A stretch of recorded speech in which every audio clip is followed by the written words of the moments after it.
पुण्यामधल्या पत्रकार परिषदेमध्ये धनंजय मुंडे यांच्या वर्तनावरून राष्ट्रवादी काँग्रेसचे सुनील तटकरे यांनी नाराजी व्यक्त केली आहे। पत्रकार परिषदेत पुढं करायला नको होतं असा टोला लगावत तटकरे यांनी मुंडेंना कानपिचक्या दिल्यात। मंत्री बोलत असताना मध्ये बोलणं योग्य नसल्याचं सांगत यापुढे आमचे सहकारी यातून धडा घेतील असंही तटकरे म्हणाले।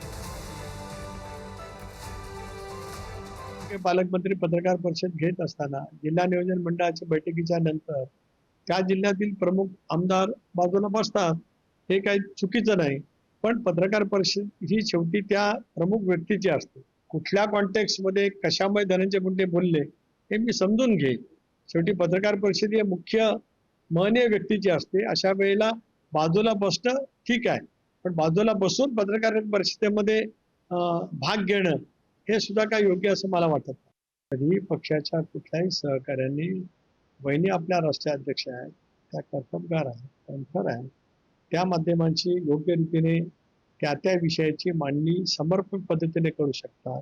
ज्या वेळेला मुख्य व्यक्ती संबोधित असते पत्रकारांशी, त्याला बाजूला बसणारी कुणी व्यक्ती, मी आपल्याला माझं उदाहरण दिलं, बावनकुळे साहेब आणि मी एकेकाळी प्रदेशाध्यक्षांसोबत काम केलं, पण ते ज्या वेळेला संवाद करतात आणि मी जरी बाजूला बसलेला असलो तर तो संवाद त्यांच्याशी असतो। एवढं भान आम्ही प्रत्येकाने ठेवलंच पाहिजे।